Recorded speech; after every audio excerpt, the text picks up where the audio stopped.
Hey everyone, how you doing? Welcome back to Honest About the Irish, brought to you by yours truly, B-Man is Mad. I'm going to be honest with you folks, not necessarily about the Irish, since that's the name of this show, but I'm going to be brutally honest with you, I should say. I was actually in a good mood this morning. You know, I had something planned for tonight. I was going to have a show with my studio with the camera. I had all this information and facts I wanted to share with you guys. An article that I read, a very good article from a Notre Dame website, a fan website out there. And I had everything together, I had all my notes, went to work this morning, and then around 1 o'clock, everything just dropped. The breaking news, of course, as you know, Notre Dame has been accused and is being punished for a recruiting violation. When I first saw that, I was like, this can't be true. What the hell is going on after this great year? Is this another 2012 when Notre Dame's season got vacated because they had ineligible players playing on that team that year? Is this going to be another season wiped away after the development of Ian Book, after Brian Kelly growing as a coach, after finally taking 11 years? Was all of that going to be flushed under the toilet, or in the toilet, down the toilet, I should say, since I'm going in three different directions here, all because of a stupid recruiting violation that Brian Kelly and one of his assistant coaches did? When I saw that notification on my phone flash and I got the email, I was ticked off because of those reasons right there. Even before I read it, right before I read that article, that's how I was feeling. And I said, here we go again. Typical Brian Slimy Kelly. After all year, I criticized him in the beginning of this channel, started to give him some respect, so maybe he's taken a step towards the better, and then this happens. I mean, it just kind of wiped out my mood. It kind of wiped out my plan on hosting a show tonight with the camera and everything, my little studio set up down here in my man cave. And I'll probably do that next week. That will be next week's show. And I'll probably be in a better mood there. But today I'm actually just a little irritated because everyone's saying, all the big Notre Dame fans are saying, that's not that big of a deal, B-Man. You need to relax. Well, it is a big deal because it's a stain for this year's season. And it's not the first time this has happened under Brian Kelly's team that the NCAA has come sniffing around. So a complete mood wrecker, a complete punch to the gut. And of course, I posted this article from not Sports Illustrated, I screwed up, irishillustrated.com. The link is in the description below. So if you guys want to read the full article, go ahead and please do. Leave a comment and let me know what you think. And basically, I'll tell you what happened here. I'll read the first page of the article. I don't want to read the whole thing. There's about 7 or 8 pages, and I don't want to bore you guys and think I'm reading a bedtime story, and you end up falling asleep listening to this podcast. And hopefully you're not listening to this in your car and you fall asleep while driving. I recommend that you don't listen to this while you're driving because you might fall asleep from me reading. All right, so here we go. This was the article today, posted roughly about 1 o'clock today. The NCAA announced on Thursday that the Notre Dame football program violated a couple of NCAA recruiting contact rules and will face some punishment for these actions. Below, the entire release, which relates to contact with a former assistant coach, as well as head football coach Brian Kelly. The Notre Dame football program violated NCAA recruiting contact rules according to an agreement released by Division I Committee on Infractions.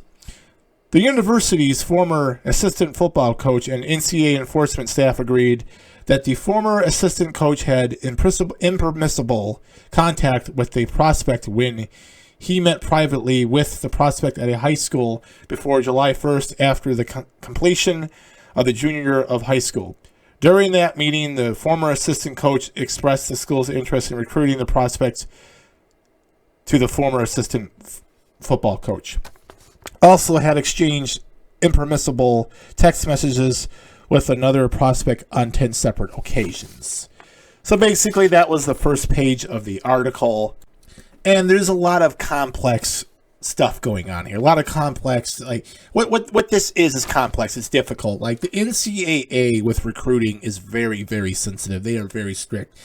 Now, I'm not condoning what Notre Dame did. This is a minor violation, what people are thinking. Yes, it's not a major violation. It's not like the assistant coach bought the player a SUV or bought his mother a house like it happened at USC when the poodle Pete Carroll was there, and before the shit hit the fan, he left and went to Seattle and the NFL. The rest is history with him there.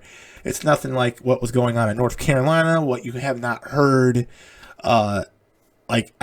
You have not heard what happened. I mean, leave a comment below if I'm misinformed and something did happen, but about 6 or 7 years ago, it was being investigated by the NCAA that players were getting their homework done and not even showing up to class by tutors.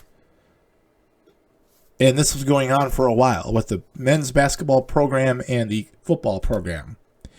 So it's not that severe. However, it is a violation, and however, Notre Dame broke a rule, minorly, I guess you want to call it, but still, it is a rule breaker. You violated a rule, and you will be punished for it, and of course, Notre Dame has been punished, and it's kind of humoring, and it's kind of an insult to Notre Dame, and it's actually funny as some of these penalties are, and I will read them to you. Of course, they're under a 1-year probation. This one's funny. A $5,000 fine, a 6-month showcase order for former assistant football coach, including a 1-game suspension at any employee member's school. So that means that the former assistant coach, if he gets a new job, if he gets a new gig, he'll be suspended for a game. So it reflects back onto him what happened. And by the way, this happened back in 2019, which was over a year and a half ago, almost 2 years, which I don't understand why it takes the NCAA to investigate things so slowly, why they take their time. It's a joke. This was something that was simple. This was something that they could have squashed right away. Why did this come about just recently? Did Notre Dame know about this? Did Brian Kelly know about this? And they finally announced it after this year. I mean, it seems like they did. And I just don't understand the timing of it after a 10-2 record and after what you did and after how Ian Book was developed. And like I said, Brian Kelly taking a step in for the better as a coach after being there for 11 years. You know, you got your asses handed to you by Clemson in the ACC championship game. And, of course, you lost to Alabama in the semifinal playoff college football game in Dallas, which was supposed to be the Rose Bowl. Other than that, you had a great year. You had an undefeated regular season. You proved a lot of people wrong with that win over Clemson in the regular season. And here we are again.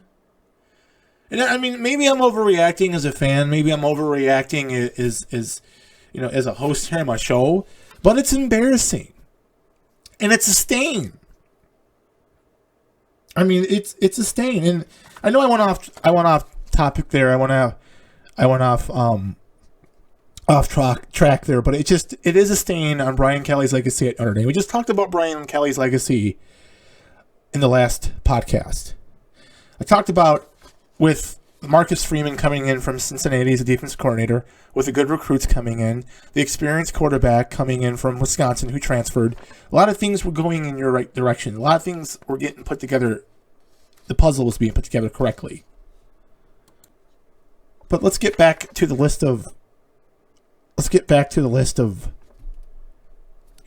what's going on, what their punishment is. Like I said, 1 year probation, which is normal. A $5,000 fine, which is hilarious because Notre Dame has $5,000. Now, if Notre Dame needs to borrow $5,000 to pay this fine, then they're in trouble, but they don't. $5,000 is like pennies to them. If they drop $5,000 in the parking lot, they leave it there for someone who needs it more importantly than them. Or not more importantly, someone that needs it more than them, I should say. And like I said, a 6-month showcase order for the former assistant coach, including a 1-game suspension at any employee member school. I already went over that.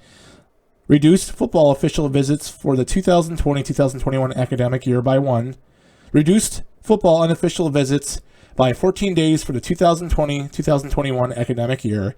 A 7-day off-campus recruiting ban for the entire football staff during the 2020-21 academic year. The university ended recruitment of the prospect. The university will not recruit any prospects from the high school in Seattle from 2019 to 2020 through 2021 and 22 academic years. So to me, it seems like this was already well decided, and they just happened to announce this 2-3 weeks after the Alabama game, after they got their asses handed to them, after the great season. So this was going back to 2019, and you just announced this now. The timing of this, it just doesn't make sense to me. I know it's a little bit of the NCAA. Maybe, like I said, Notre Dame knew about this, and Brian Kelly knew about it. They wanted to save their ass during the regular season, which probably is the most likely scenario. And, you know, the thing I have a problem with this, these punishments, that's fine. That's the NCAA. They're overzealous. They're too strict. I mean, taking a selfie with a player, you know, the assistant coach took a selfie with the player. He texted another player on his phone, trying to persuade him to go to Notre Dame. Look, I know the NCAA protocol is a little ridiculous sometimes, but however, if you're taking a picture of you and the assistant coach, and you're the head coach and the high school coach and the guy that the kid you're recruiting to go to your school, I think you should be able to do that under certain circumstances. Like, you should be able to share that with your family or your wife or your loved ones and say, hey, this is who we picked up today. It's not like you're going to a public site or you're going around Notre Dame showing everyone. You're showing your loved ones. Kind of like what you do at work when you take a picture of something that happened at work or something funny or a great accomplishment you made at work, and you show your wife the chart you made to solve the spinning issues at your job. Just an example's there. And that's the way I look at this. Because these guys go out and recruit. These coaches go out and recruit. Like, a college football coach, an assistant coach, is a full-time job. You might not think it is because college football is only 12 games a year. It's a full-time job for them. And they spend more time in that office looking at film, looking at recruits, looking what's forward for the next game or next year, more than they spend with their family. And I just think the whole phone thing is a little ridiculous. Now, I'm not condoning what happened, and I'm not pointing fingers here, and I'm not saying, well, this school did that, and they got away with that, why can't Notre Dame? I'm not saying that at all. Notre Dame got caught. It's not good. It's a stain on Brian Kelly's legacy at Notre Dame. It's, you know, it's something I don't want. No fan of their school wants to see this. It's happened before with Brian Kelly, and it's kind of frustrating. And it completely wiped out my whole show today, which I will start off next week. And the last thing about them not being able to recruit for this year and next year in Seattle, in the state of Washington, is absolutely horseshit. Maybe it's just the city, Seattle, but if they're not able to recruit in the whole state of Washington, that's just ridiculous. The NCAA needs to look at their rules and maybe tweak a little things, because that's stupid. I mean, you're going to punish, and I know it's only 1 year or 2 years. I mean, right here it says 3 years, 2019 to 2020 to 2021 and 22. Okay, so obviously this happened, and obviously this was decided long before today.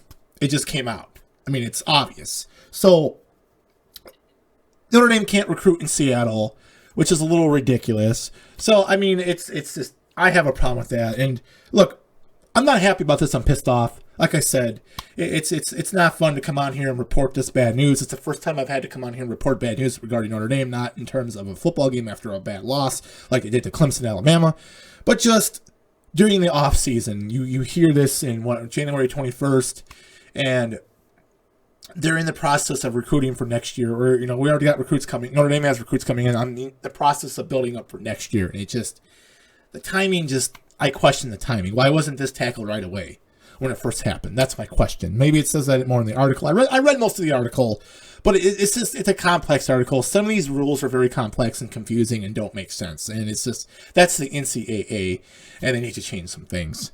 But folks, that is pretty much it for tonight. That's all I have to give you. Let me know what you think.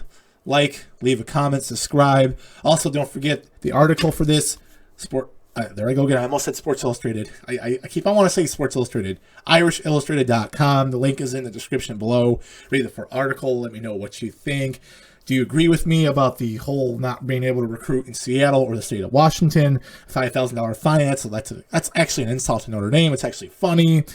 And I mean, I know who the assistant coach is. I'm not going to say his name. I don't want to go on here and say his name out of respect. So it just, I will leave the show saying this, that it doesn't surprise me about Brian Kelly, because this has happened before with Brian Kelly, even though this was more minor than last time, and it wasn't a major infraction, thank God.